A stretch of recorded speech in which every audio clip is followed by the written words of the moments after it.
Hello, welcome back to my channel and another episode of Homebrew Mythic Climb. We're on day 11. I'm Ricky. Let's dive right in. So we are now at Platinum 3, making our way towards Diamond. And as usual, I'm piloting my friend's Homebrew deck that he took to Mythic last season, and I'm hoping to do the same, getting all the way to Mythic. Fabial Knuckles is our opponent, and we are going first with a very decent hand. Our mana base could have been a lot better, but our creature selection is quite good, so we will keep it. A Yorion deck.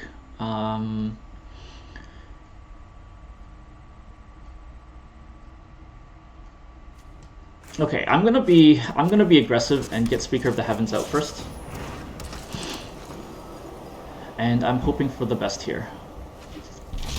Our opponent is not good on mana, and we do draw a black source. So we will drop our No Priest of Oblivion and attack with our Speaker of the Heavens. So we're looking to go really aggressive here. Our opponent is still a little bit stuck on mana. So what we can do, if we had Hushbringer in play already, that our opponent would not have gotten that food token. So unfortunately, that just happened. We see another Temple of Silence. We don't need so many lands, so we will drop our Hushbringer to stop further shenanigans with the Gilded Goose if he casts another one.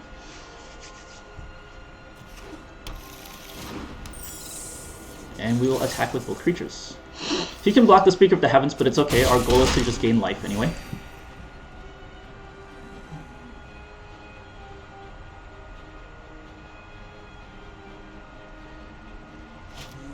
Our opponent casts Casket. Let's see what he goes for. He goes for our Hushbringer, which is fine with me because I have an extra land coming in. It will be a white source.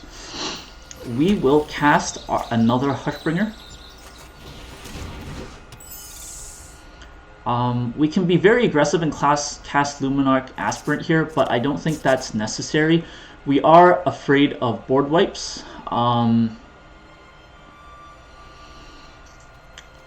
I think because we will gain 3 life this turn, we'll be pumping out 4/4 Angels. I don't think we need Luminarch Aspirant to win, necessarily. So, however, if we drop the Luminarch Aspirant, our Speaker of the Heavens will get quite large.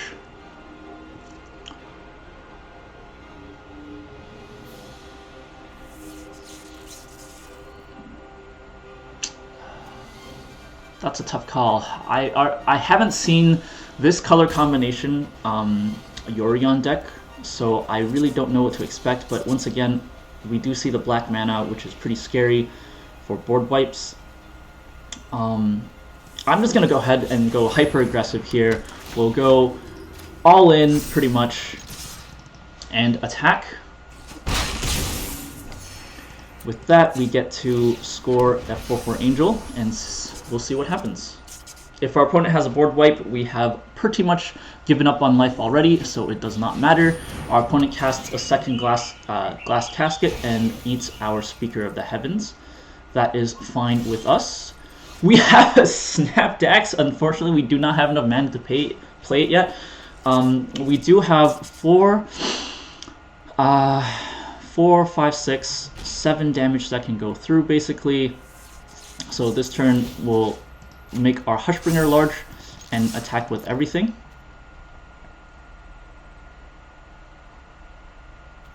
Our opponent takes all of the damage. That's fine with me.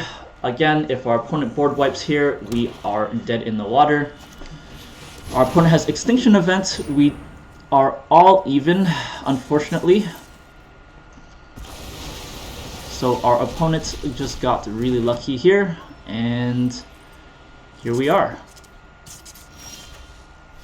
Now we draw our 5th land. Unfortunately, it's too late. I can't play my snapdax on anything, so we're just going to have to look helplessly on.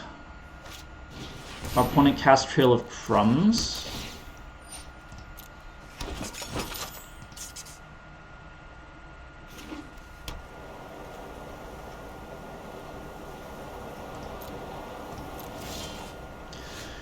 We draw a second copy of Snapdax, which is not what we want to see. We can't get Snapdax in play without anything to go with.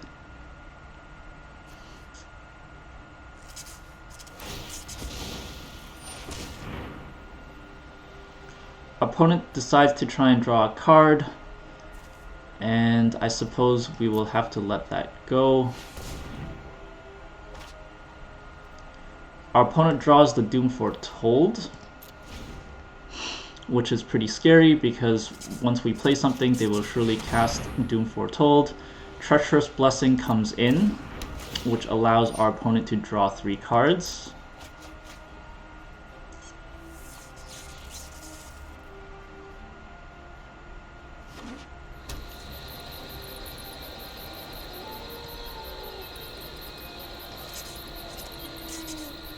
I believe I have to try and kill this goose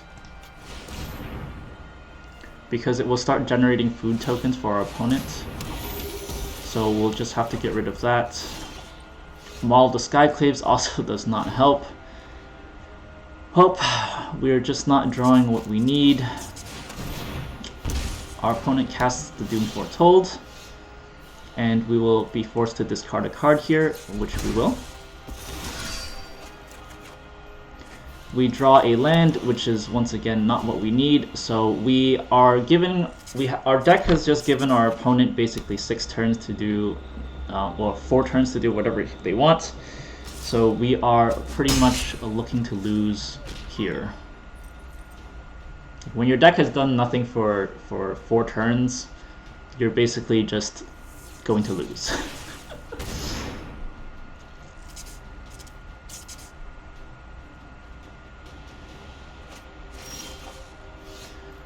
We see Temple of Silence, which hopefully we can scry into something nice. It's another land, so we will bin that and call it a day.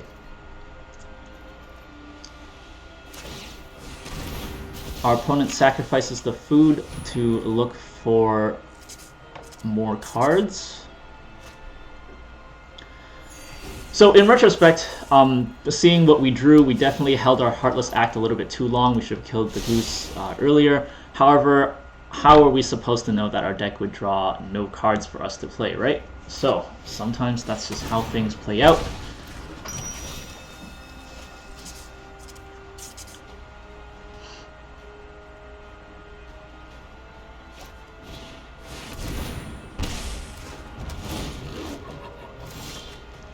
We draw yet another land, which means we are once again doing nothing.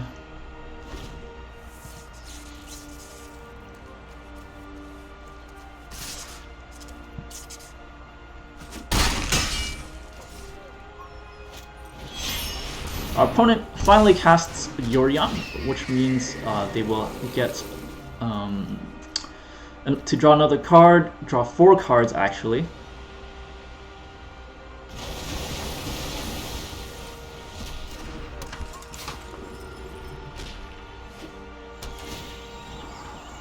I'm very curious why my opponent got rid of that glass casket. Oh, he wants to fight the keeper instead.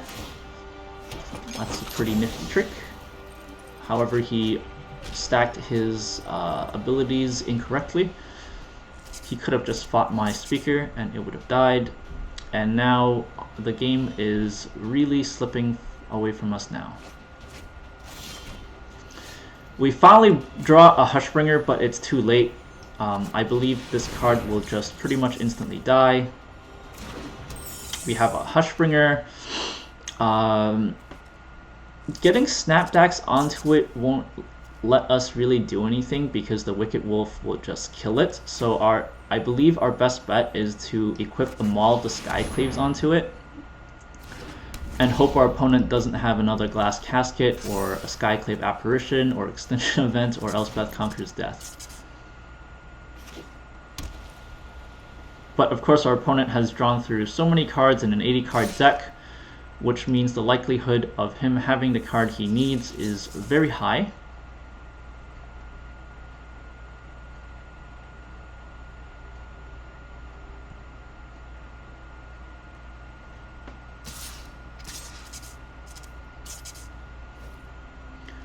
Our opponent attacks with all of the creatures. We are too afraid to block, so we will just let the damage go.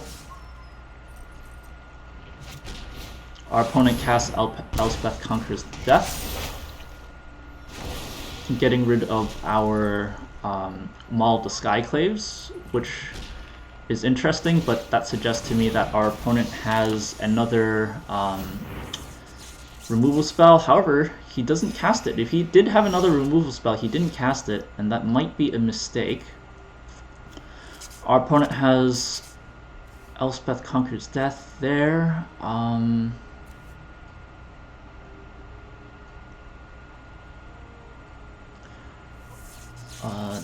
The golden egg does count as a food, so we can't really kill the wicked wolf. However, we can kill the knight. We get a free play here. Our opponent is looking to probably recur Elspeth Conquers Death.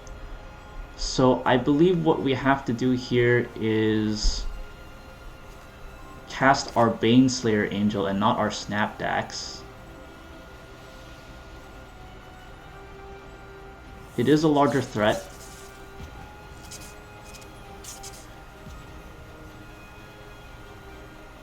Oh, it's so hard. Okay, let's try Baneslayer Angel. And we'll attack for 1 damage with our Hushbringer.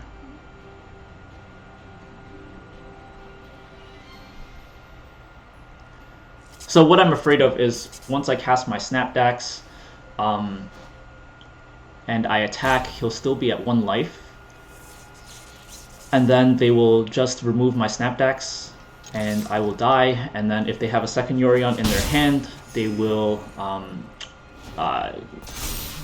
recur Elspeth Conquers Death and just instantly kill kill the Baneslayer Angel that would have been on board afterwards. So that was the plan. Our opponent casts Doom Foretold and brings himself down to 1. Oh, I completely forgot he had Treacherous Blessing in play.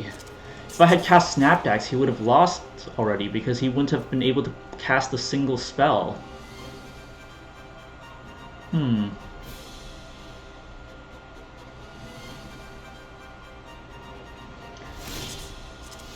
So it is our turn. We do have to sacrifice a non-land, non-token permanent, so we will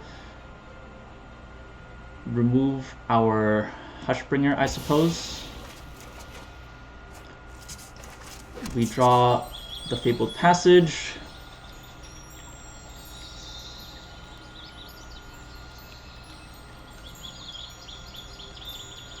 And there's no point attacking because Elspeth will just bring back Yorion, so once again we have to pass the turn.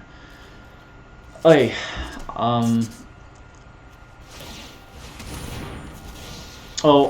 Well, that's not true. I guess he had the golden egg anyway to gain life so that he would still have been able to play something with Treacherous Blessing. So, alright. All is not lost. Our opponent sacrifices the Treacherous Blessing. Elspeth Conquers Death returns the Skyclave Apparition,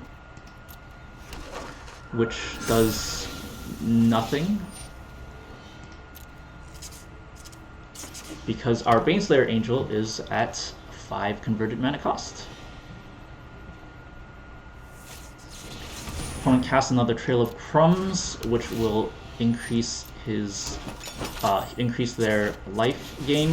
However, they still have Doom Foretold, so our Baneslayer Angel is not for long in this life, and our opponent has the Charming Prince for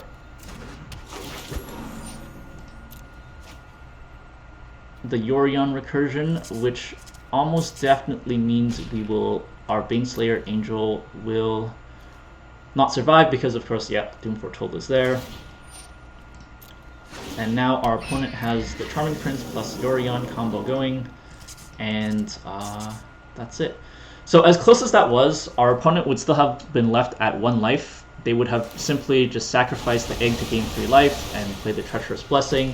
So all in all, it looked like we had a chance there, but we really did not. Our opponent had exactly that 1 life that they needed, and our deck is just not drawing what we need.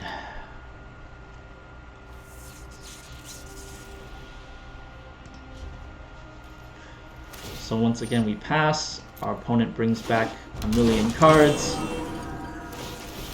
and we are pretty much looking to lose in short order.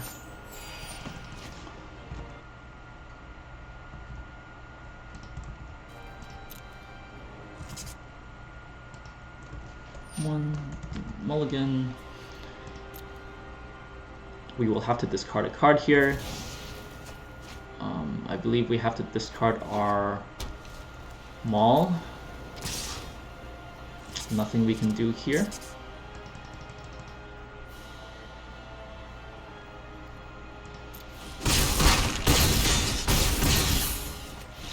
And that is the loss.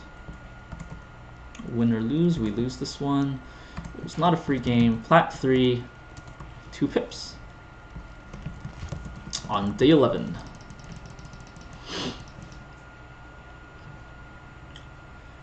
If you'd like to see how my climb has been since we started at Gold 4, check out untapped.gg, link in the description. If you're curious about some custom stats I've been tracking, such as whether or not we've taken mulligans, whether or not we have been mana flooded or mana screwed, and whether or not we've been given free games, I have a Google Sheet that's tracking that information, also down in the description. While you're down there, please like and subscribe.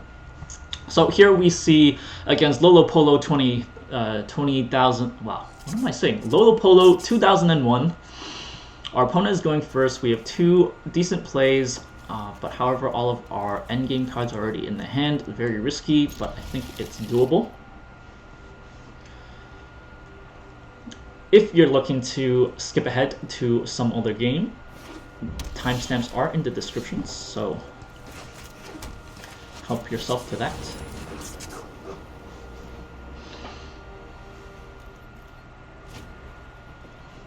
Oh, I keep forgetting to work on my weight here. 1, 2, 3, 4, 5, 6, 7.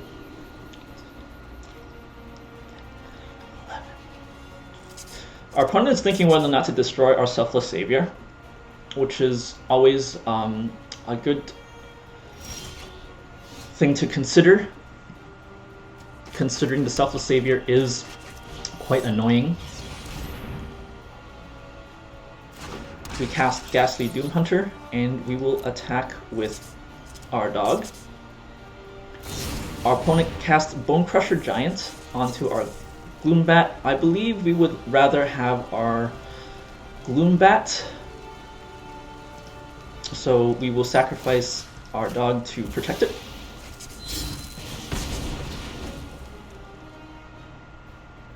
Hopefully we draw a land this turn. If we draw a land, we will be able to make our Ghastly Gloom Hunter a 3/3 bat. Unfortunately, we do not. So what we can do here is cast a Luminarch Aspirant.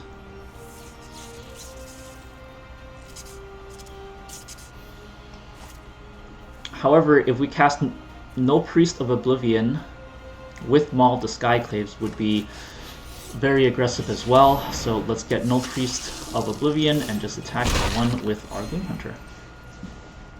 We are definitely land strapped.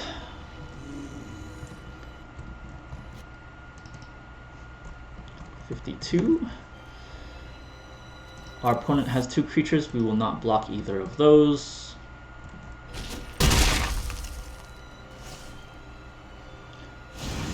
And our opponent casts Grimrock Knight for more aggression. So here we will continue our plan and get more lifelink creatures out. And we will continue our attack.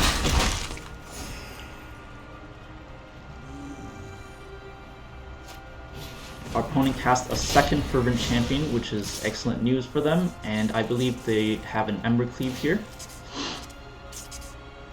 Our deck is just not giving us the lands that we are looking for, which is very unfortunate.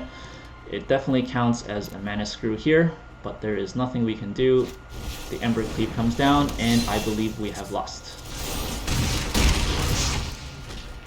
Oh, we survived with two life. But there's nothing I don't think we have any cards that can survive a 5/4 double striking Bone Crusher Giant with only 2 mana, so unfortunately I believe this is over for us.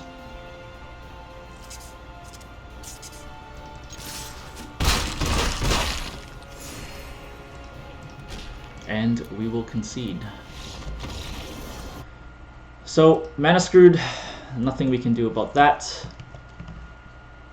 We lose the game. It was not a free win.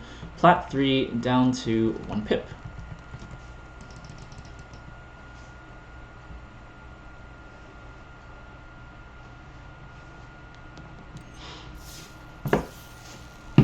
On to the next.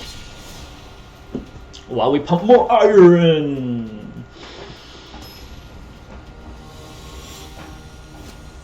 Hopefully that is our only mana screw for today. This sucks. Ooh, we have 2 creatures. We have Maul the Skyclaves, and we have Bloodsheep's Thirst for a support spell. So I think this is quite playable against Yorion again. Let us keep this hand. We don't know what colors our opponent is playing, but they had to mulligan, and now they show the Doom Foretold colors. We don't have a turn 1 play, so getting our Fabled Passage out is pretty safe. We will activate Fabled Passage on our opponent's turn for maximal information hiding. Our opponent scries 1 at the top, which is not good news for us because that means they're finding what they're looking for. And we will be looking to we have a white source, so let's get a swamp. Let's go for Hushbringer out here, even though I'm pretty confident it's going to get Glass Casketed or Bloodsheep's Thirst.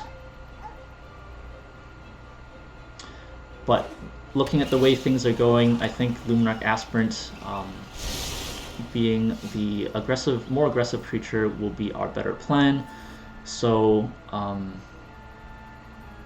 let's try for that. We'll cast our Luminarch Aspirant, and we will continue to our combat phase, get our token, attack with Hushbringer. And because we have no more plays, we will play a Scry land. We see Fabled Passage, which we do not need because we already have 5 mana. And we will pass our turn. Our opponent now has 4 mana and casts Elspeth's Nightmare, destroying our Luminarch Aspirant. We are now at 4 lands on board. Our opponent will get to choose a non-creature, non-land card from our hand and discard it on our turn, so we definitely want to get our Maul the Skyclaves in for more damage. And they will get one of our kill spells next turn. Our opponent activates their Fabled Passage, looking for probably in a swamp, I would guess, or an island. It looks like their deck is running heavy on black.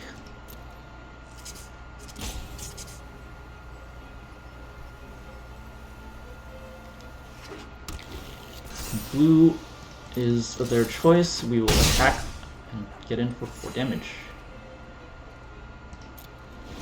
So our opponent will now see our hand and get rid of one of our kill spells. Our opponent casts Doom Foretold. We can't get rid of that at all, so unfortunately we will just have to sacrifice our Maul of the Skyclaves here. We draw a land, which is not what we want to see, so here we are, we attack for 2.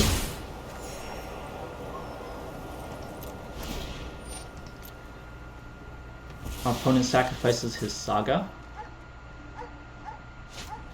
and casts Omen of the Sea.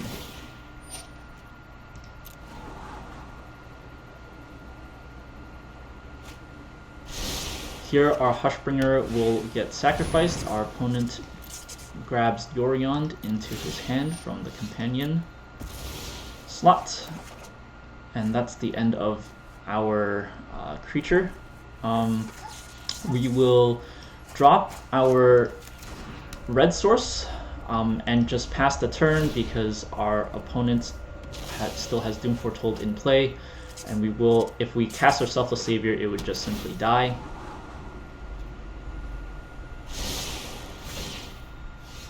I have to discard a card now, so we'll discard our land. Our creature gets a 2/2, and we draw yet another land.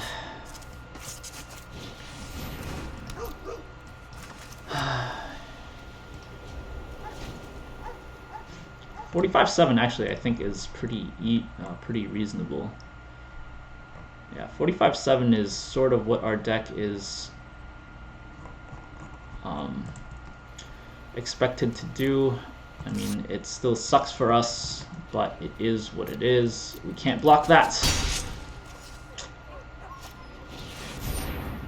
We have Skyclave Apparition come in to get rid of our dog.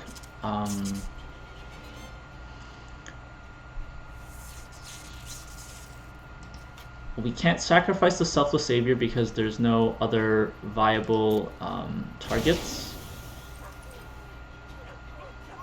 So unfortunately, that's the best we can do.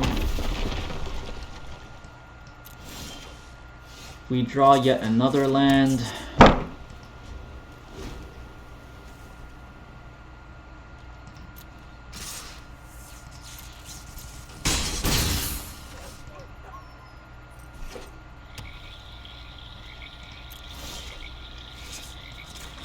And another one.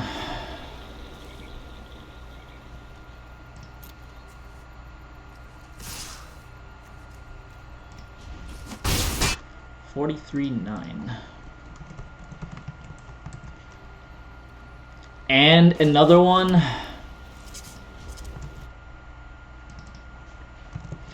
It's $42.10.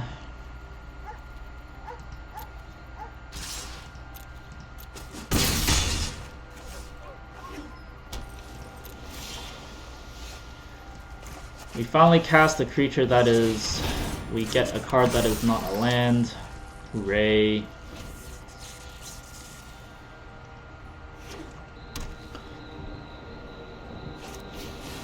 Our opponent casts Skyclave Apparition.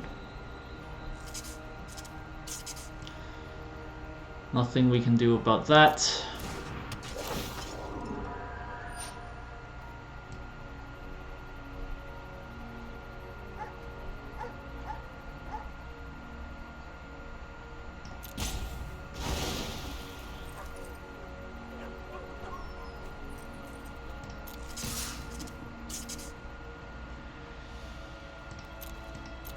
I suppose I could kill this Skyclave Apparition, get a 2/2 token, and block their Skyclave Apparition.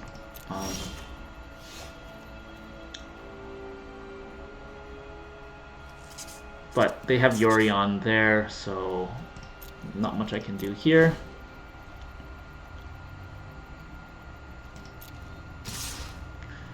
So I think this turn I have to try for it. See what happens. Block their Skyclave Apparition here. We get a 1/1 token. We draw yet another land, which is not helpful. We have Maul of the Skyclaves on our Dinky token, but we cannot attack for fear of death. Our opponent, of course, has Elspeth Conquers Death to get rid of our Maul of the Skyclaves. Our creature is now a 1/1. It is extremely weak. And we still can't block. Our opponent casts Elspeth's Nightmare. We get Speaker of the Heavens, which is completely not useful here. And our opponent, once it gets to Elspeth, conquers the death. Third Saga, we will just lose our Speaker into the Skyclave anyway, so that doesn't matter. So I believe that's a bit of a flood. We lost this one, not a free game. Plat 3 at 0 pips. So another chain of a bad luck going on here.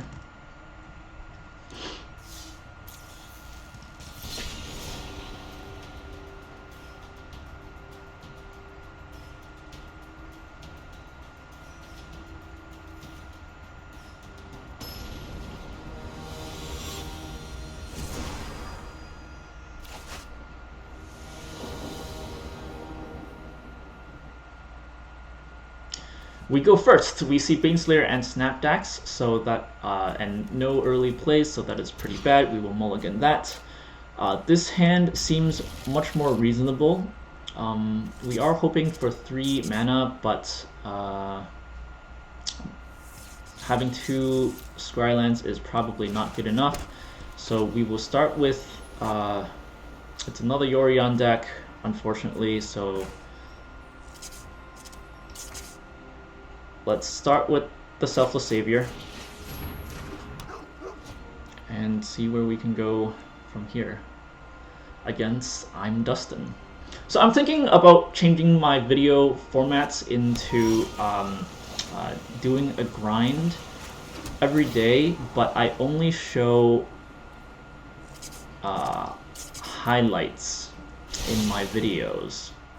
However, that does require me to do some editing, and I have not quite figured out how to do that just yet. But I am thinking about it.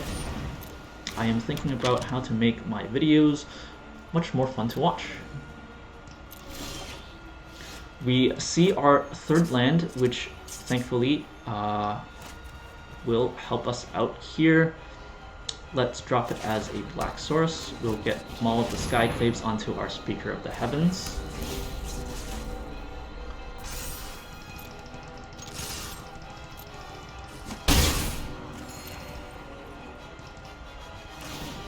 I'm once again very wary of board wipes, which seems quite prevalent in Yorion decks, which is why I did not cast the Lurrus first.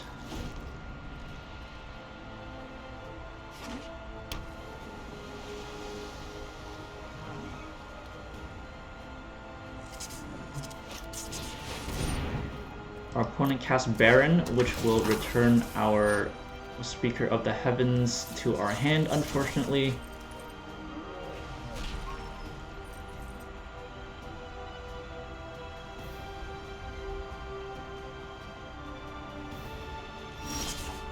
We do see a 4th land, which is good news for us. What I will do here is I will, when it enters the battlefield, if a permanent was put into your hand from the battlefield this turn, draw a card. So that creature by itself doesn't look too nasty. So what I'll do is cast my Lurrus and put Speaker of the Heavens back into play, and then pass the turn. Alternatively, I could have just killed the creature with Bloodchief's Thirst, but like I said, it doesn't seem too dangerous by itself.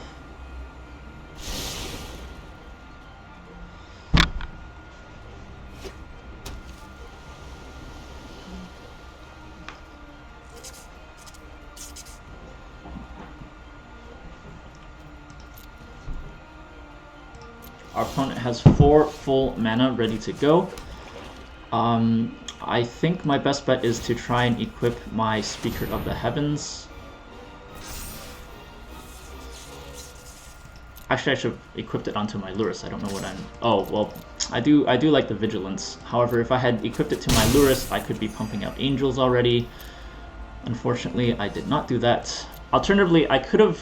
Oh, man, No, I needed 3 white to do that plan. So alternatively, I could have attacked my Lurrus, sacrificed my Selfless Savior to keep my Lurrus alive if he decided to block.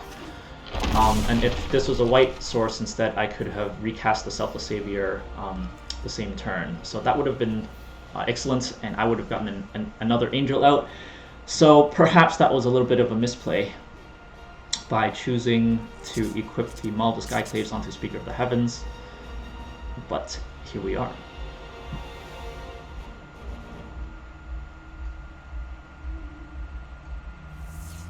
Our opponent, I don't know what his plan is. I haven't seen the likes of his deck yet, so he hard casts a Yorion the Sky Nomad, so he will get to bounce 1 creature into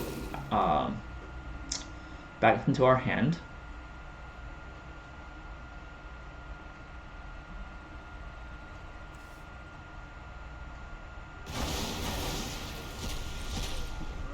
Unless, of course, he chooses to bounce Yorion back into his hand, which I find doubtful.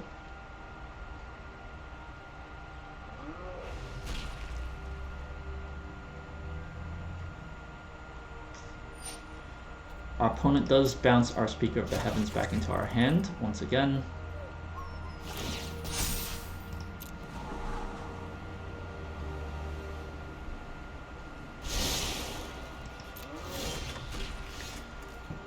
We have 6 mana.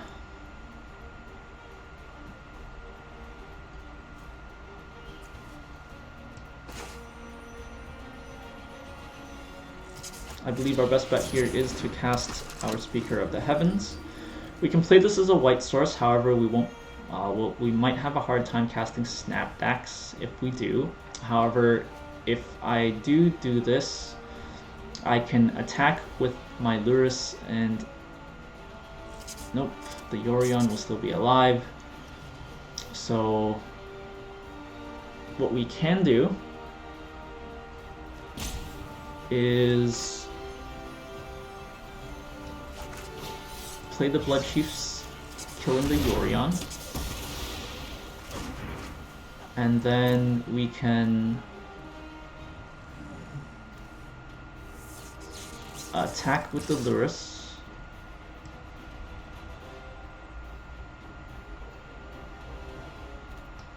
And the dog, and see what happens.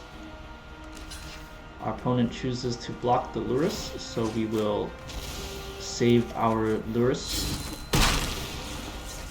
We will drop our plains here and recast our Selfless Savior.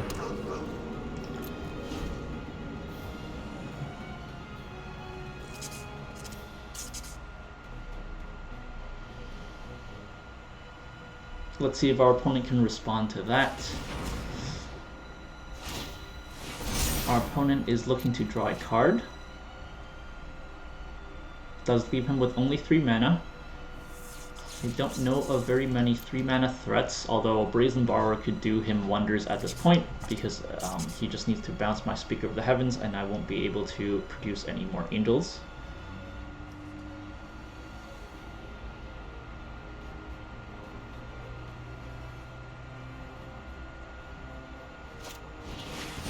Our opponent casts Birth of Meletis, which will net him a Plains, which he can play, and he can cast another Birth of Meletis, which will net him yet another Plains. So our opponent has stockpiled a lot of mana. I wonder if we have enough to finish him this turn. If we draw Snapdax, we instantly win. So hopefully we draw a Snapdax. If we draw Maul the Skyclaves, I believe we also win. We have 3, 4, 5, 6, 7 on board. A Hushbringer. It's not exactly what we need, but it is quite excellent. when we have Speaker of the Heavens here, we can play the Hushbringer. We can attack with all of our creatures, and we can drop our Angel here. So if our opponent has a board wipe here, we lose. Well, we don't lose, but it'll get a lot harder. But I did play the Hushbringer in case they have another annoying enter the battlefield strategy. For example, if they have another Yorion in their hand, I want to shut that down. If they had Charming Prince to gain life or whatever, I want to shut that down. So that was a calculated risk. Our opponent cast Baneslayer Angel, which is quite scary. We don't have enough evasion to get past that. However, we can equip our Maul of the Skyclaves onto the Angel. Our opponent will be forced to block that. We see Castle Lochthwain. So I believe I definitely need to move my Maul of the Skyclaves over. I can't afford to draw the card.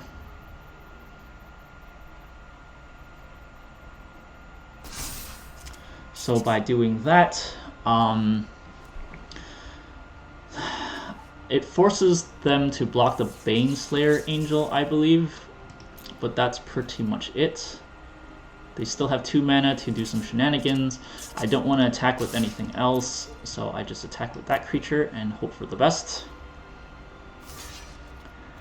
Our opponent does block it. We can make our Angel indestructible, but that doesn't prevent them from gaining life, so unfortunately that's the best we can do here. However, we still are at above the threshold, so we can get another Angel, and we'll call that a day. Our opponent maxes out his Max Mind Tomb this turn, and he will gain life. His Birth of Meletus gains him 4 life, so our opponent is at a very healthy 11. And he'll gain another 4, so that will put him at 15. Our opponent casts Ugin.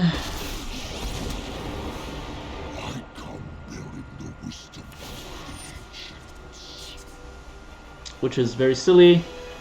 And he chooses 3, so we can sacrifice our dog.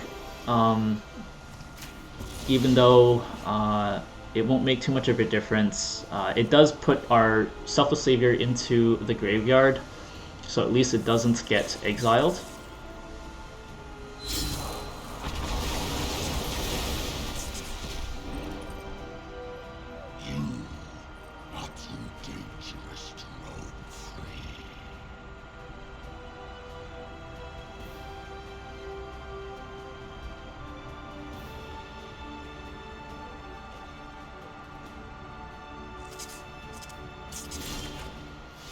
We see a Lurrus, but that is not enough for us to win.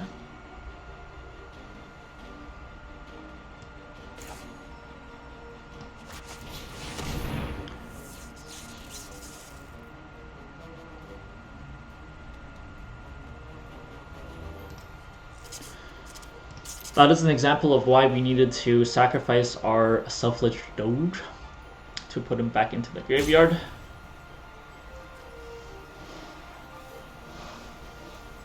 However, our opponent does have Yorion. Our opponent can refresh their Ugin whenever they feel like now. And although we could have drawn a card, we probably wanted to do this instead. So our opponent, whenever he casts or deals the 3 damage, he can only target one of these, and we can just use it to protect the Lurrus.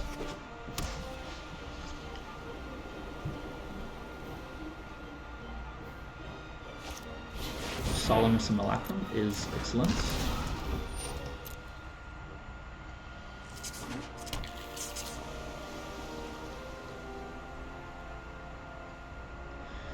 We are at a very healthy 35 life, so this will take a while to resolve.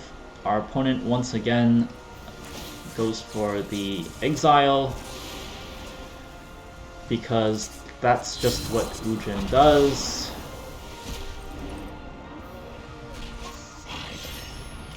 And like I said, our opponent casts Yorion to refresh the Ugin, and our deck cannot outpace an Ugin that, like a third Ugin, so we will concede there. Game 4, we had to mulligan there. We didn't get mana screwed. We didn't win. Not a free game. We are back down to Plat 4, 5 pips.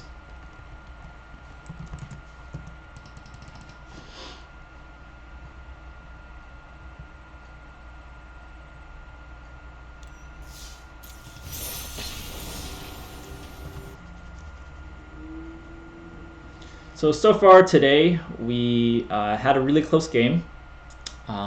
We had a mana screw, we had a mana flood, and then Ugin, where our opponent drew exactly what they needed in the form of Baneslayer, Angel, etc., etc. And here we're on game 5. Hopefully this will turn out a little bit better for us. We are going first, so let's keep this hand. Looks pretty good. We are seeing a Lurrus deck, so I believe I will once again start with the Selfless Savior.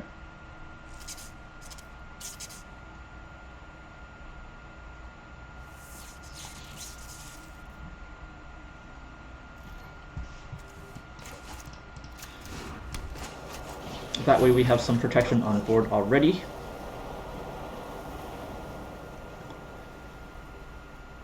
Against our opponent, Kotora 232323.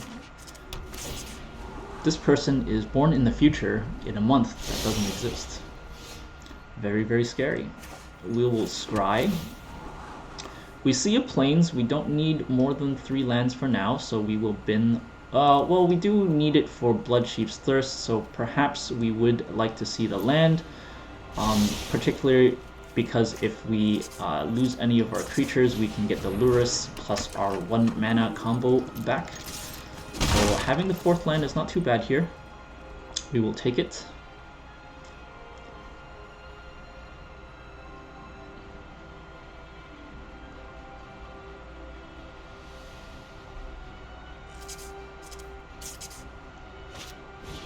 Our opponent casts Bloodchief's Thirst onto our Speaker of Heavens. We will have to protect that. Our opponent plays a Scry land. So here, I think we're looking to do some damage here. Playing the Lurrus is surely just going to draw another kill spell that kills the Lurrus. So if we go for the damage here, at least we get the damage in, and then next turn we can play the Lurrus and get our Selfless Savior back. So that is the plan. Maul the Skyclave, Speaker of the Heavens, and we'll attack the 3.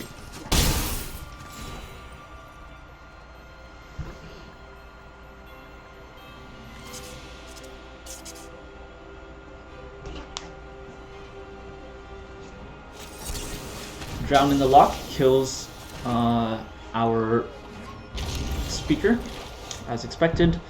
Now we are drawing more than we need. Fortunately, we do have the Lurrus, and we do get the Selfless Savior back. Hopefully this makes it very difficult for our opponent to do anything.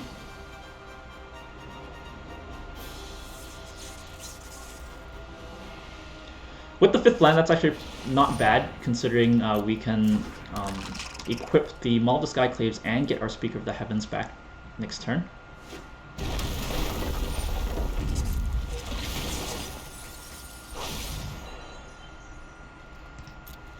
Our opponent milled a bunch of our cards, nothing we can bring back with the Lurrus, unfortunately. So, turn 5.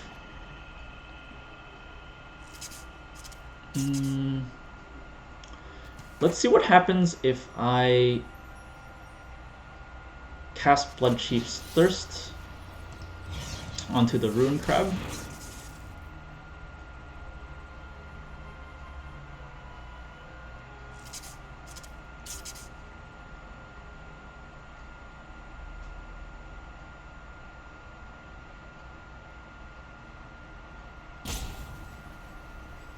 our opponent is thinking whether or not to counter it.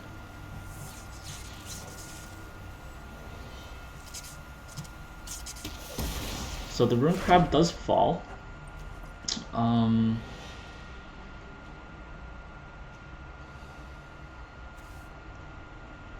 I don't think I need to recur the Maul of the Skyclaves here, but I will attack with the Lurrus and see what happens. Our opponent casts Thief's Guild Enforcer, which will cause us to mill 2 cards, which is fine. Our opponent decides to block, which is also fine with me, and casts another Thief's Guild Enforcer, which is fine because I will just protect the Lurrus.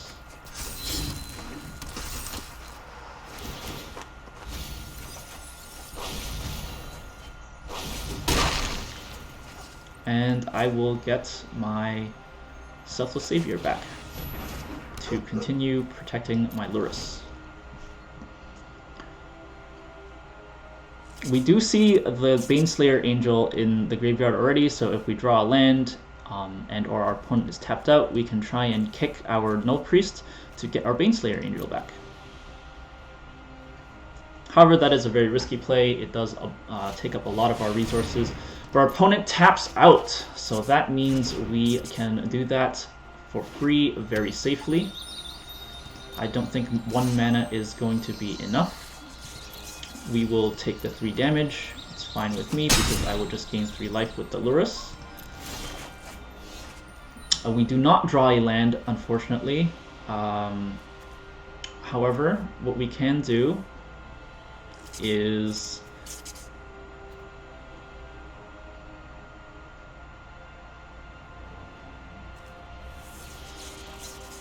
play a speaker, equip the maul.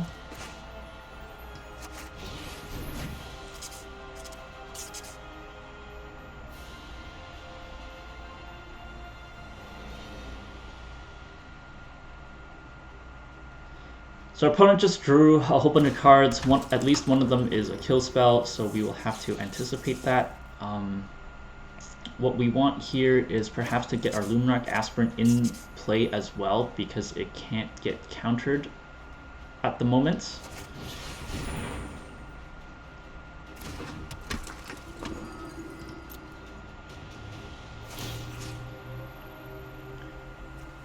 We do want to gain the life, so we will throw it onto our Lurrus, and we will attack with just the Lurrus in case he does have mana to get another Thief's Guild Enforcer.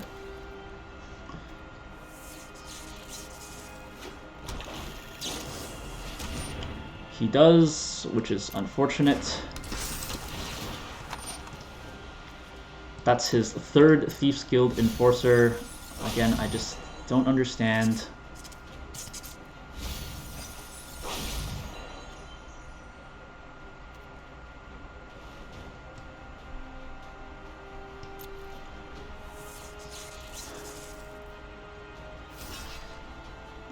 Once again, we'll attempt to protect it, but it leaves our Lurrus very vulnerable next turn because we had already recurred our Speaker of the Heavens.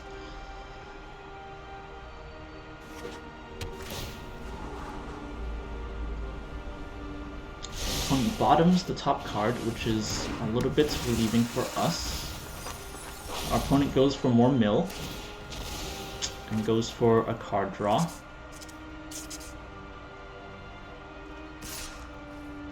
Our opponent attacks for 3. I believe sacrificing the Luminarch Aspirant for it is probably worth it.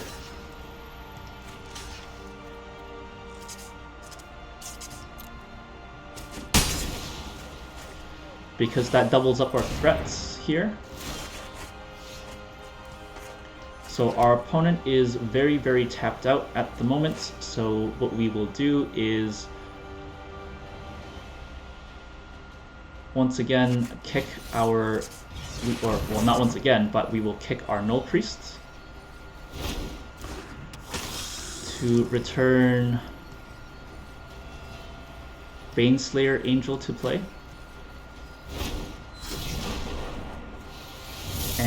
And we will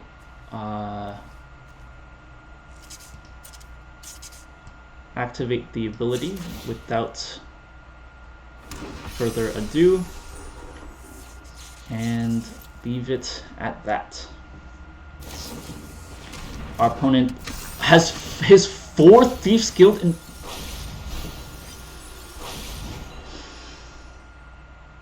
Why do we keep seeing random BS like that? I just don't understand.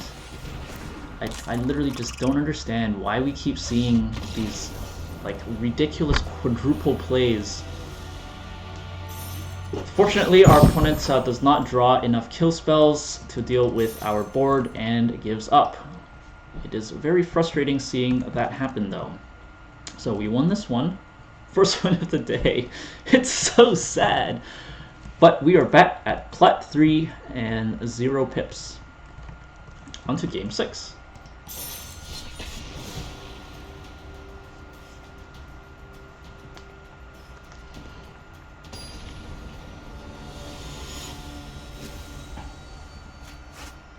Against our opponent, Ajmo. AJJ-Mo? Okay, so our opponent is going first. We have a pretty horrible hand. We only have 1 creature and a snapdax in that hand, so we will have to go for a mulligan here. We see 2 creatures and a support spell, so that is a lot better. And we will take the risk and remove Heartless Act. Seems like recently we have seen a lot of decks that don't really rely on creatures. And luckily enough, we draw another Heartless Act. So here we go. Let's see where this can bring us.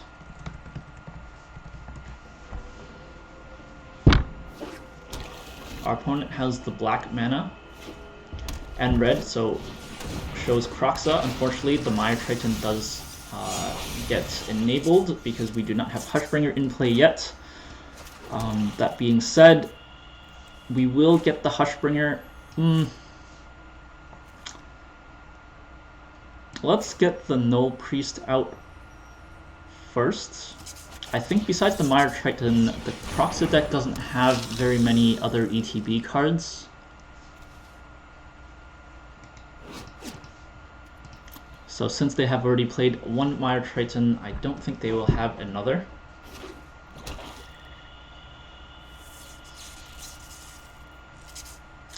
And if they choose to kill the No Priest, I am fine with that.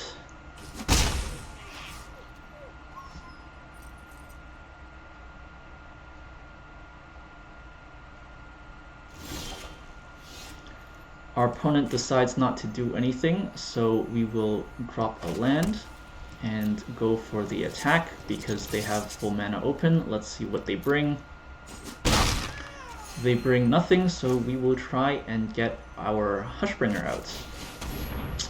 Putting Maul of the Skyclaves on is pretty risky because, again, they are completely untapped. So a Bone Crusher Giant would ruin us if we tried to do Maul of the Skyclaves. And our Hushbringer sees the end of a Murderous Rider. A swift end. It surely ended swiftly there. So our opponent casts the Kroxa. We will discard a land, I believe, is our best bet here. We do want to save the Heartless Act to kill Murderous Rider, or if Kroxa ever gets resolved. But unfortunately, our opponent has a second one, which means I believe we will have to get rid of our Maul of the Skyclaves.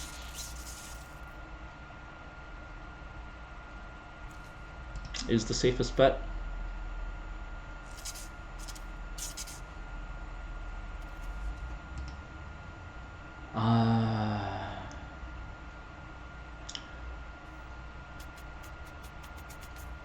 Yeah, I think I have to get rid of Maul of the Skyclaves here. So we draw Plains, which is not what we wanted to see. However, we do have Luminarch Aspirant. We'll get a 1/1 counter onto No Priest, and we'll attack for 3. So our opponent has 5 cards in the graveyard. He needs 1 more card in the graveyard before he can bring Kroxa back. Spikefield Hazard comes in and kills us.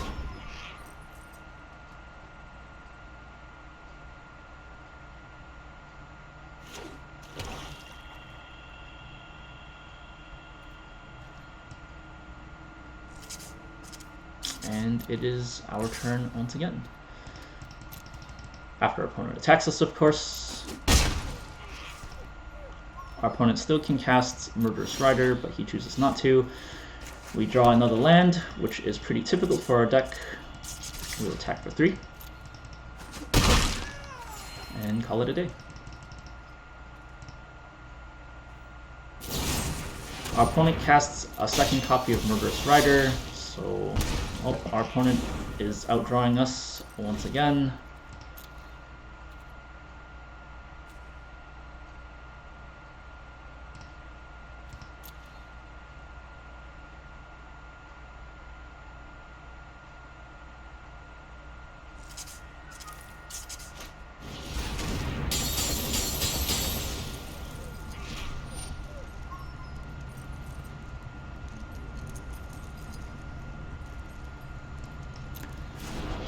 Our opponent has Kroxa, but as soon as it comes into play, we will have to kill it.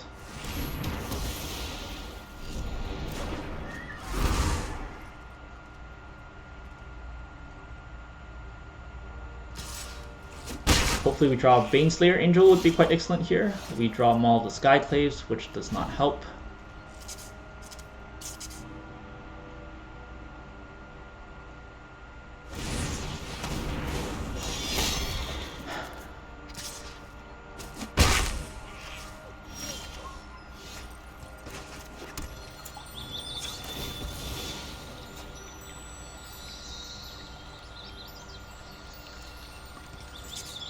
We draw another land, which is pretty typical of our deck, but we can't seem to catch a break and draw what we need today, while our opponents draw exactly what they need. So, unfortunately, it looks like we are going to be down in the gutter once again.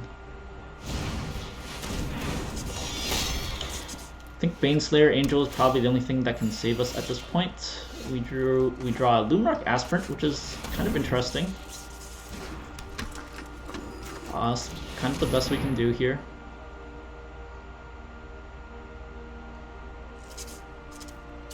Our opponent has a Spikefield Hazard here. That's the end of that. Like I said, our opponent just draws exactly what they need while we draw absolutely nothing. So there you go, that is what happens.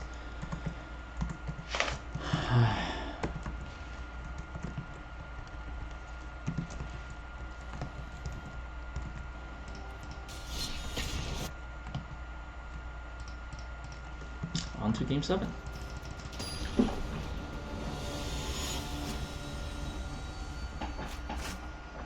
Ekmet.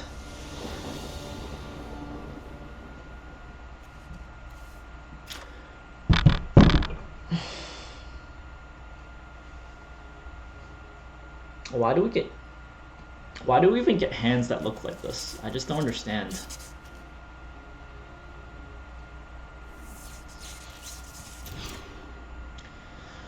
Alright, our mulligan looks pretty good. Let's remove the Heartless Act and hope for the best.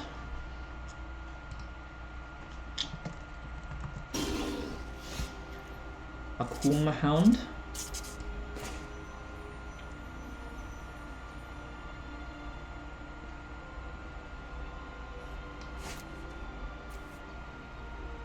I believe we do want the Temple of the Silence here.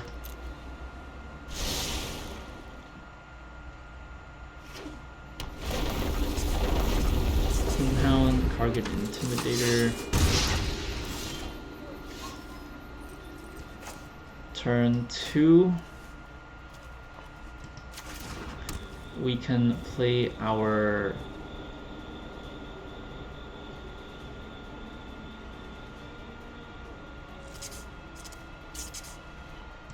Hushbringer. And then hopefully next turn we can... Oh, I needed that as a white source. Oh boy. Yeah, I'm not sure why I cast that as a black source. I needed it as a white source so I can cast 2 white cards next turn. So our opponent has the Bone Crusher Giant, has the land for the Hellhound, and attacks with both creatures.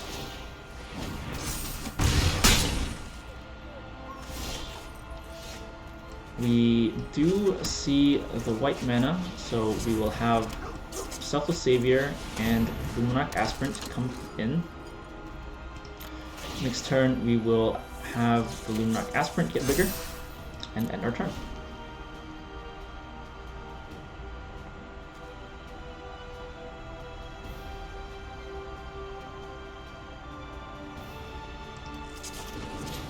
Our opponent has a shock, we'll have to try and keep that alive.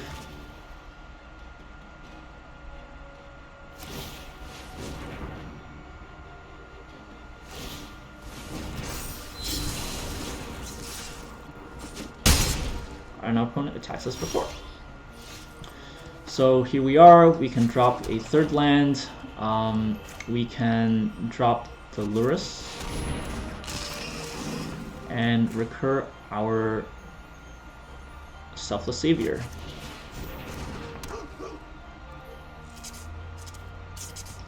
Next to combat, we will make our Lurrus larger for the life gain.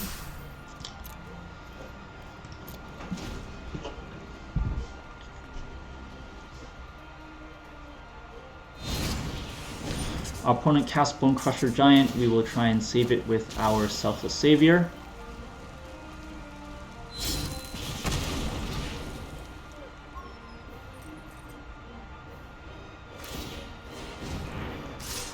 Our opponent makes it so that we can't block, which is fine with me. I can take the 3 damage. Here we have 4 mana. We can cast a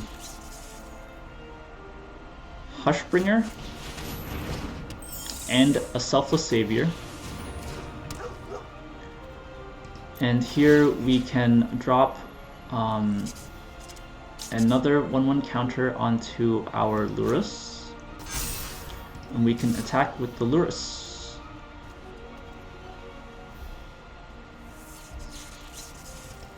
I'll leave the Luminarch Aspirant back just as panic blocker. I do feel we are pretty safe here, but just in case we do need to block it.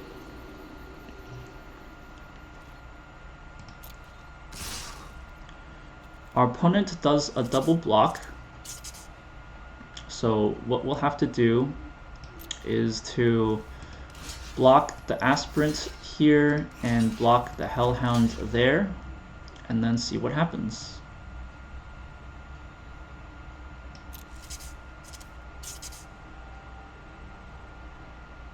If our opponent has Ember Cleave, I believe we can survive it.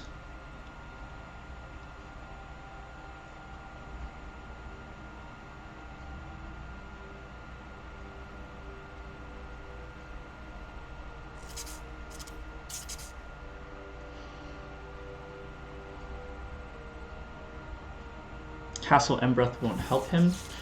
He can pump this up to a trample. Our opponent does cast the Ember Cleave. Let's see what he puts it on.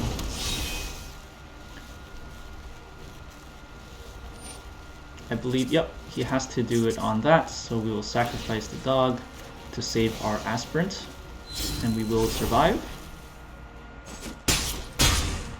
And his Intimidator should die here. So we have a 5th land. We definitely want to get our Selfless Savior back. We get our Maul of the Skyclaves onto our Lurrus. And then we can put our 1/1 counter onto the Hushbringer to spread the love, and our opponent cannot keep up with so much life gain. So our mana was actually pretty good this time. We won our 2nd game. It was not a free win. It was Plat 3, brings us back to 1 pip. And here we go.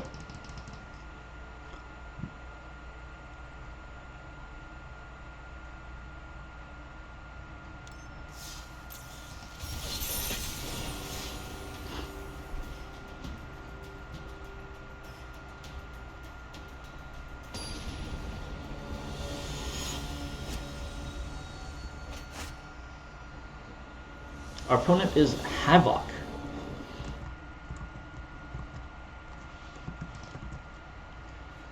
Our opponent goes first, and we have a pretty meh hand. However, let's keep it and see how we do. Our opponent has white and starts with the Beloved Princess, and already we are behind.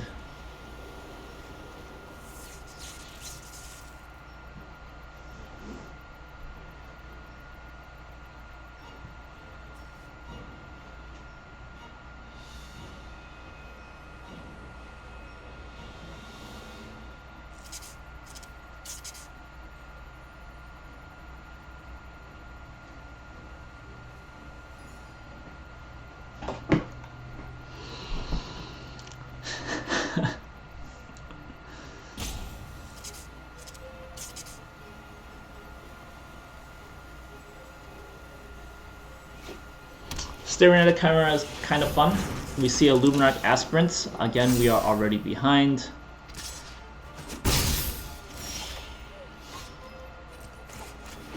We can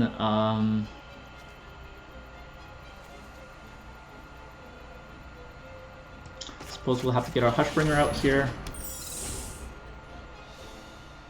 So this might be a case of just losing because we went second. Their deck is aggro, our deck is aggro, but if it's aggro versus aggro, generally the first to go is heavily favored.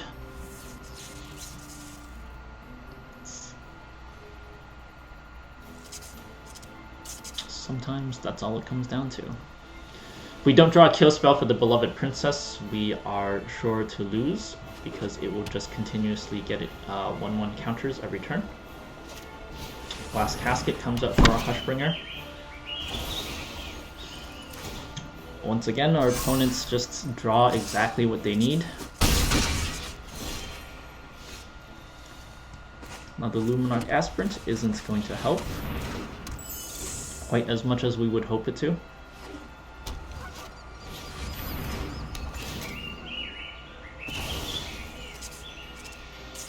A second Glass Casket.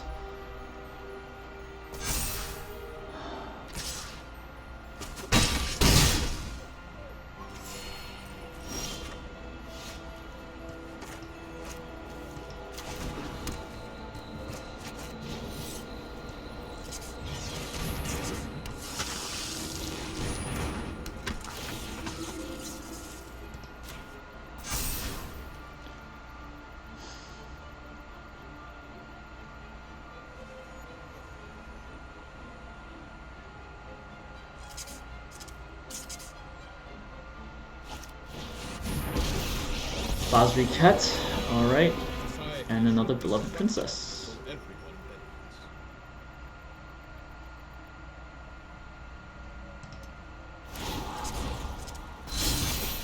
Now is the time to strike.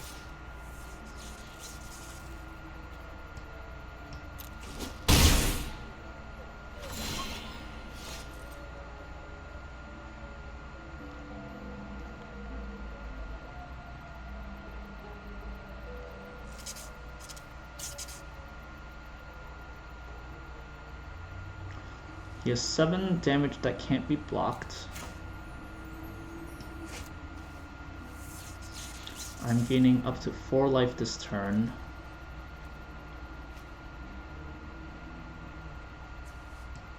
So I believe I have to double cast my Luminarch Aspirants here and just make my Null Priest extremely large. Casting Baneslayer Angel won't let me block either of these creatures, so I would definitely lose if I just cast a Baneslayer Angel. So that is the plan. Get 3 1/1 counters onto our Null Priest to make it massive, and then that way we can attack. We will attack the Basriket.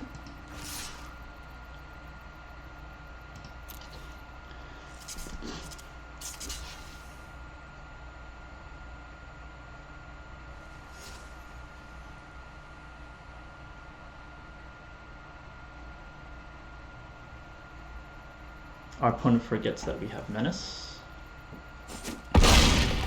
So we destroyed the Basri Cat and we are now at 11 life. We are sitting a little bit more comfortable now.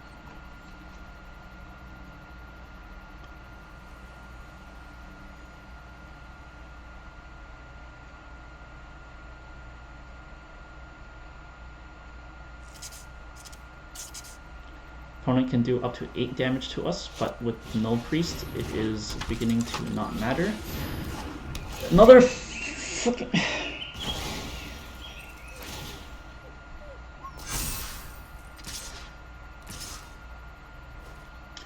Our opponent is not even... Wow. Our opponent is running a larger than 60 card deck, and they managed to draw 3 glass caskets in a 75 card deck.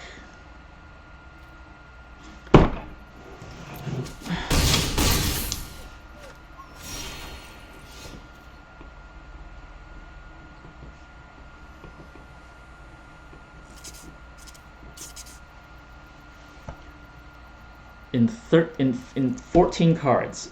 He has drawn 14 cards. 14 cards.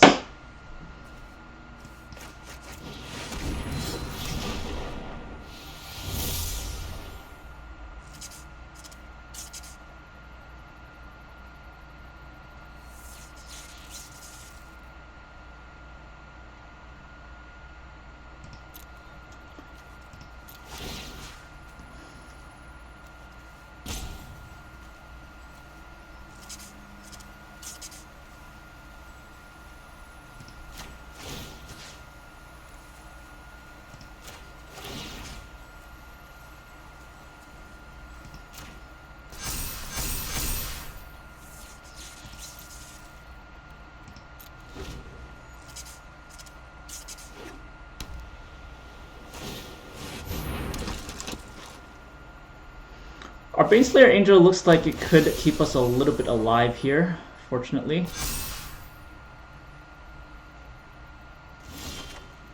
Our opponent declines to attack.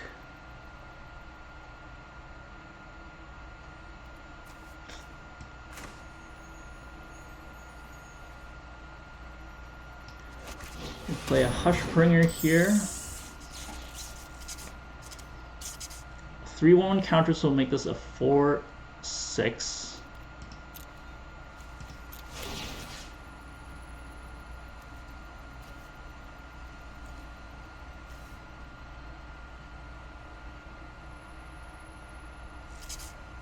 I think we do need to pump out the Hushbringer a little bit here. And let's try attacking with the Baneslayer Angel. I believe I have to do it.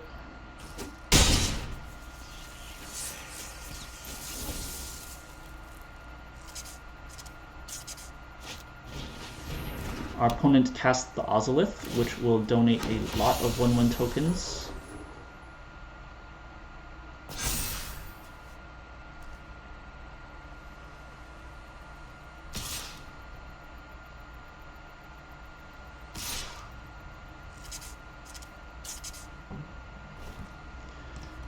We do have to basically triple block one of these beloved princesses.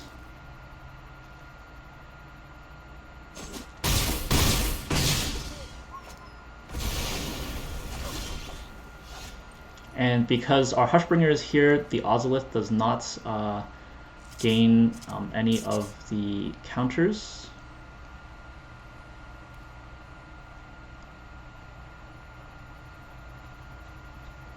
However, we are very close to dying to the beloved princess anyway. If we have Bloodchief's Thirst, we want to prevent our opponent from building any more angels. So I believe that is our best bet here.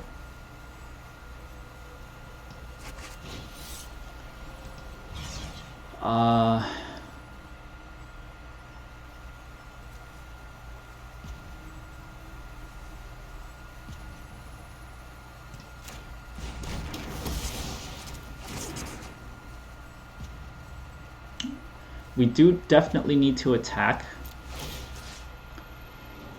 But they have 2 angels, so we actually can't attack.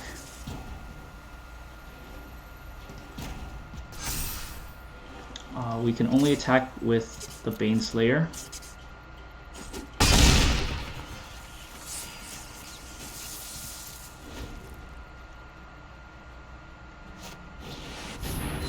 Our opponent draws Heliod's Sun God.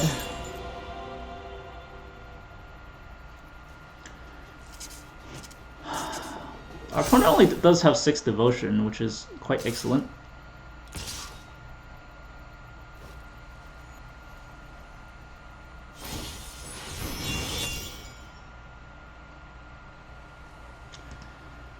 And I believe we have been outdrawn once again. I just don't even...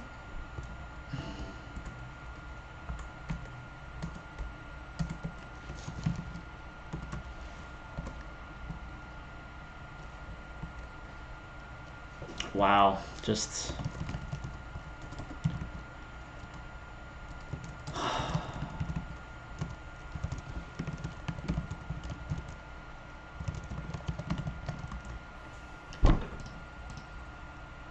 I just don't understand.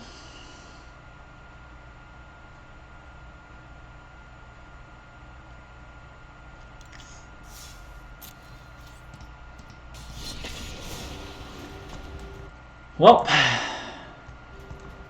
such as it is, friends, such as it is.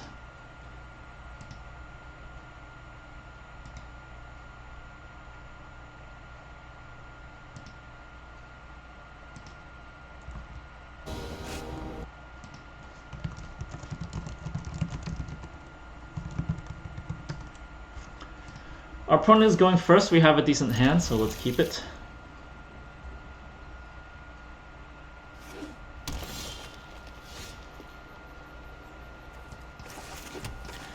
Selfless Saviors coming in.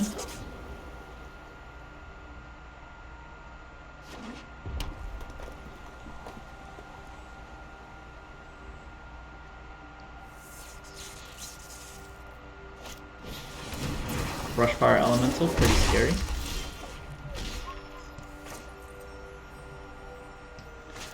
We do want to get our bat going, so let us go through that. Back with the Selfless Savior.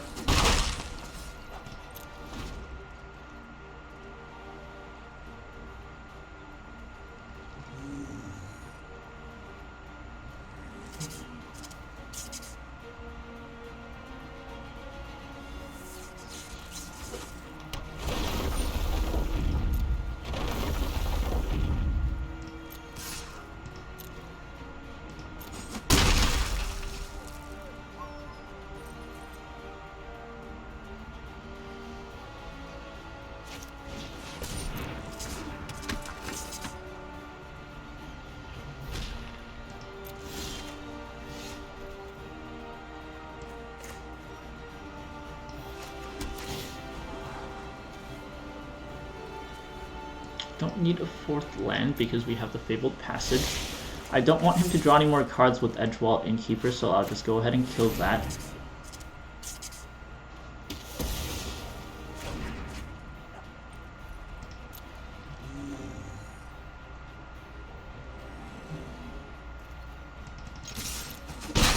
And we'll attack 2.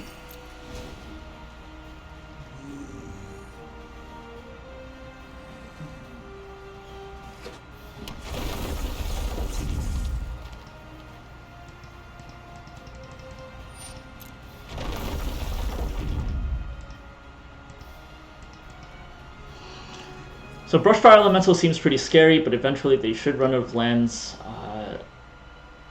to pump it up. So it just seems like a much more aggressive threat than it really is. We see Scavenging Ooze.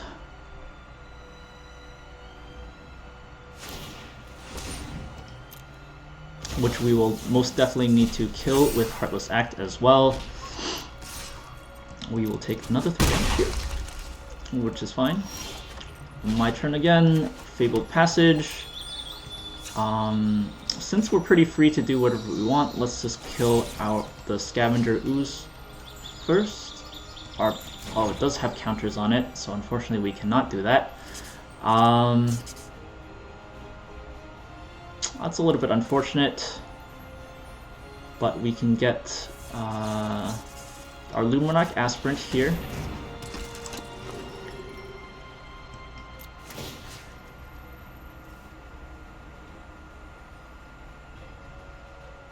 Let's make our bat slightly larger, and then let's attack with the Gloom Hunter. Forgot that a 1/1 counter counts as a counter, so our Heartless Act is unable to destroy it. Our opponent has landfall on the Elemental. I will pass to the attackers. He attacks with both creatures. I am generally fine with that.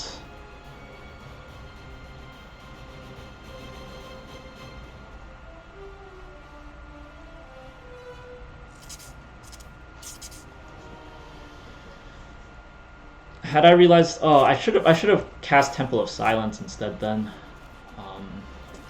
But I guess having Heartless Act here is good because if my opponent casts a very big creature after his combat here, I will be able to... Bone Crusher Giant comes in.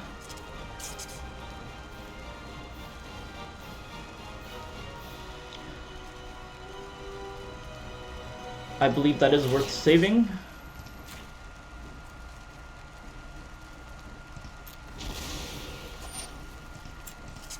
I will grab another land. It will need to be a white source.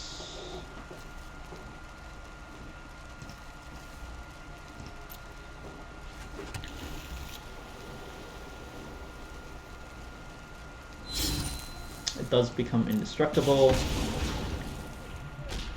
I take 6 damage.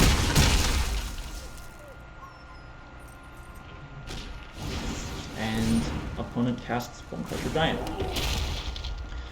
So here, I guess we'll have to play to our advantage and kill the Bone Crusher Giant. We will take 2 damage from it, but it is worth it. We have Maul the Skyclaves. Let's scry to see what we're getting next. We see a Hushbringer, which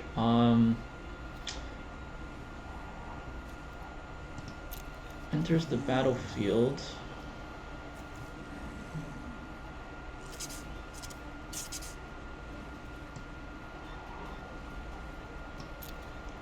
Well, it's better than a land, so let's keep that. We'll cast Maul the Skyclaves onto the Luminarch Aspirant, and we'll put a 1/1 counter on the Ghastly Gloom Hunter, and we will attack with the Ghastly Gloom Hunter. This is just so that if he has a second copy of Bone Crusher Giant, he won't be able to kill the Luminarch Aspirant. And since I have some life gain going, he'll still have a lot of trouble trying to kill me instantly, so I'm pretty fine with losing some of that combat capability by equipping the Maul onto the Aspirant instead. So there are a bunch of creatures in the graveyard, Selfless Savior and Bone Crusher Giant, so those are 2.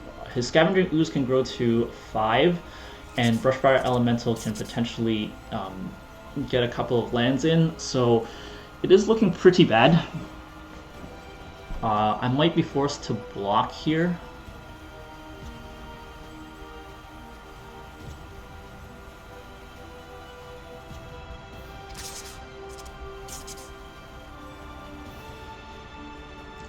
I won't block the Scavenging Ooze because that would be suicide. Knowing that he has mana open and there are 2 creatures in the graveyard, definitely cannot block that.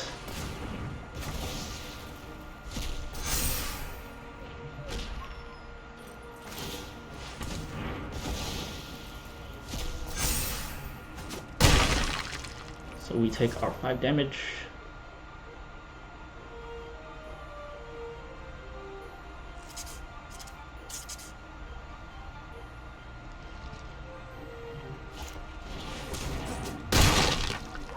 And he casts Primal Might. Always, always, always, always with the perfect cards. Just don't understand.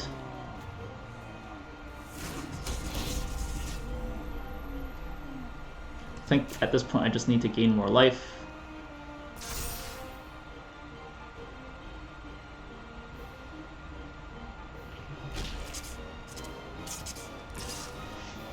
I'll attack for 5.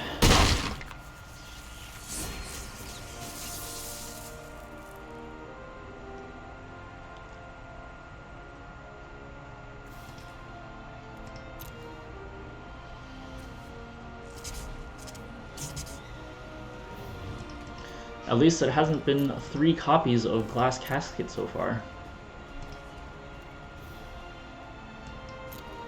We have had quite the duplicate game as well. We have 2 Heartless Axe and 2 Maul the Skyclaves.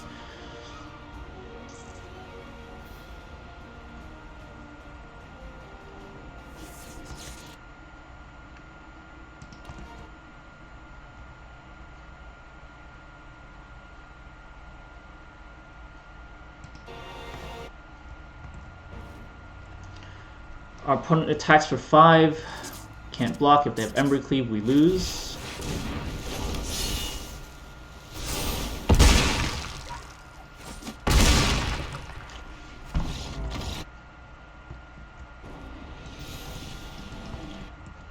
Nothing to say. Just when you're this unlucky, where your opponent literally draws exactly what they need every single game.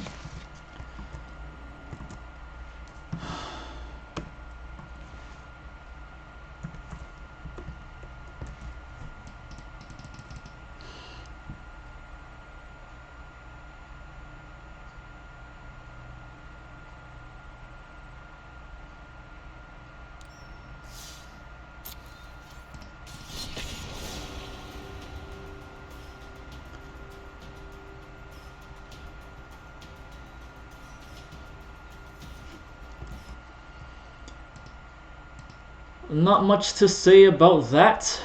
I hope you guys aren't doing as poorly as I am on your grinds.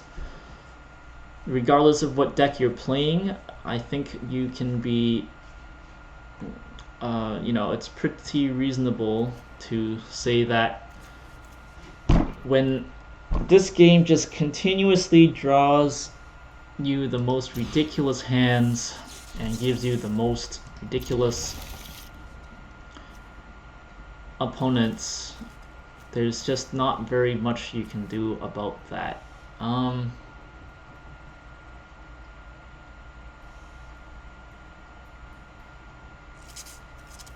Maybe I'll wow, all of these cards are nice. Why couldn't you just give me this hand to begin with?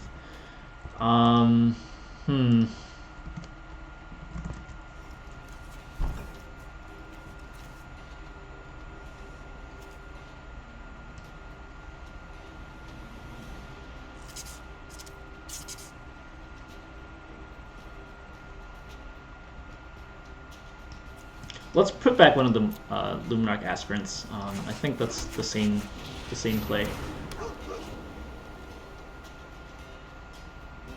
Against our friend Tiger Ent Chen. Black. The Ghastly Gloom Hunter come in.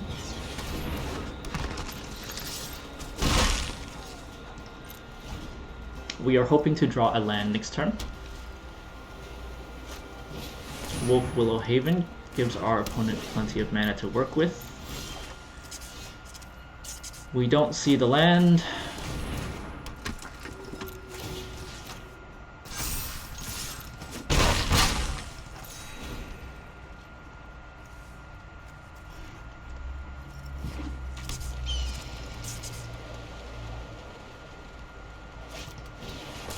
Gilded Goose hits the board.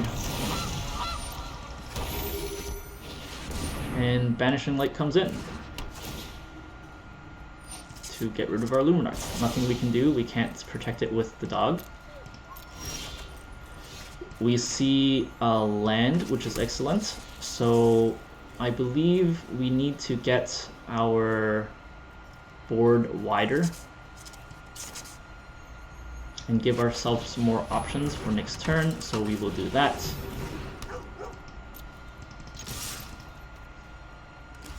Our opponent does block with the goose, which is okay with me.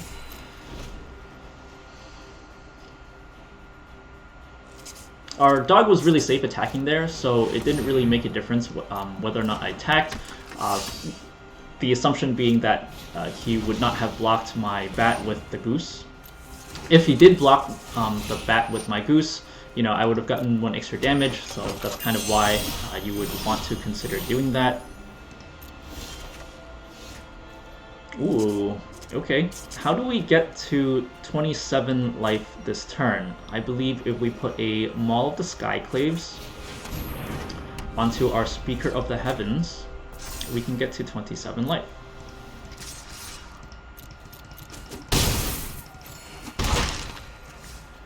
And we will now get an angel. We are very well protected. Our board is quite wide, even in the face of the Cetaceans champion. So we are looking pretty good here. Our opponent does have 1 flyer that can block.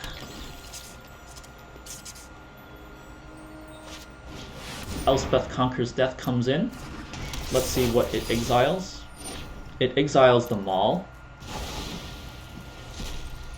which is fine with me.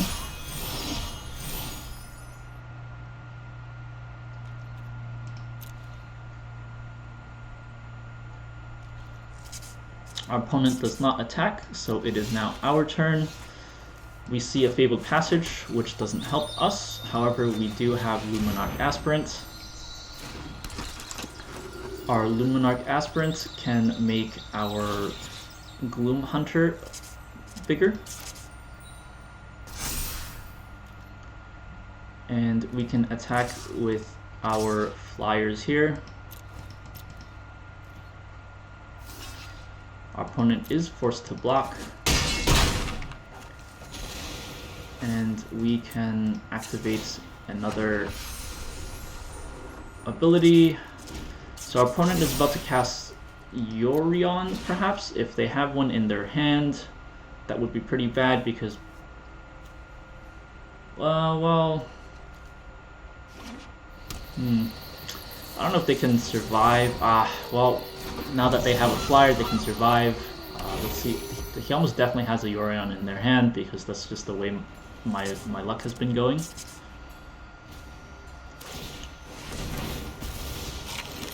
Our opponent is searching for answers, though. Finds a Wicked Wolf, which is not enough, and we are back on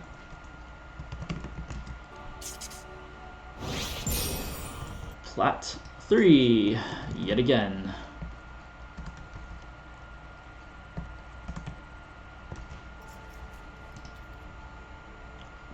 $49.4. I think that's pretty average.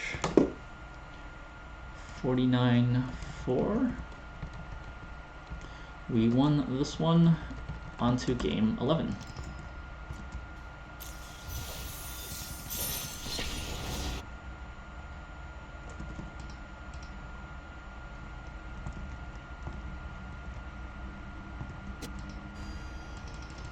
Against our opponent, Snow Ox.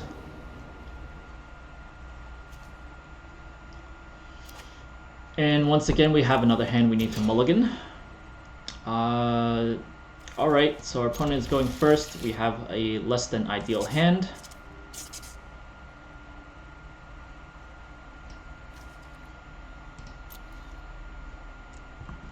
Let's see how we go. Our opponent starts with red. We also have nothing to play, so let's start with the white mana.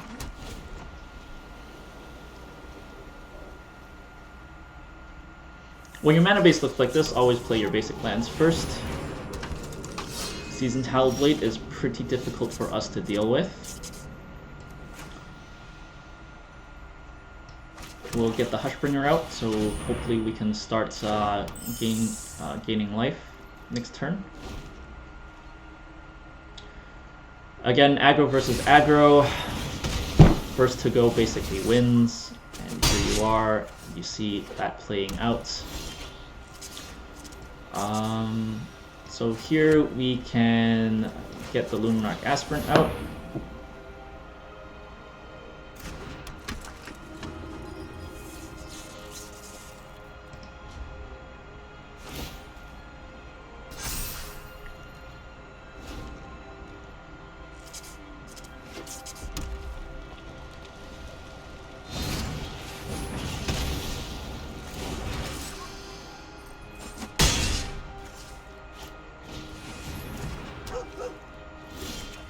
So our opponents are getting lucky again with multiple copies of the same BS. Hushbringer comes out. Hopefully it can do something. We might as well cast Bloodsheep's Thirst to kill the Selfless Savior, because whatever we try and kill with Bloodsheep's Thirst, unless it's a Planeswalker, will get protected by the dog anyway, so we might as well cast it like that. Our opponent attacks for 3 yet again, and gets one Pressure Giant onto the board. We do see another mana, so that means we can play our Lurrus and get our Luminarch Aspirant back. We'll have to put the 1/1 counter on Lurrus to keep it away from another Bone Crusher Giant range. And then also next turn, once it gets bigger, we can just put Maul of the Skyclaves onto it. Fortunately, we do have the Hushbringer, so it stomps the Skyclave Apparition, and the Farsight Adept also gets stomped. So we will take next turn I do have enough mana to bring back mana or the Skyclaves, so actually I believe I will block the Seasoned Hallowblade here. He doesn't have any more cards to save it, so it will die. I'll take that trade. So this turn we see what we wanted to see. We can get our Luminarch Aspirants back. We can attach Maul of the Skyclaves onto our Lurrus. And our Lurrus is now extremely large.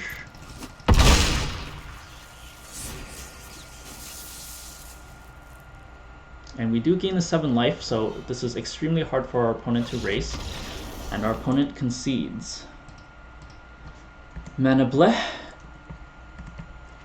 And we're back to Plat 3 at 1 pip. After 11 games, that was quite a slog. We had a ridiculous run of bad luck at the beginning of today.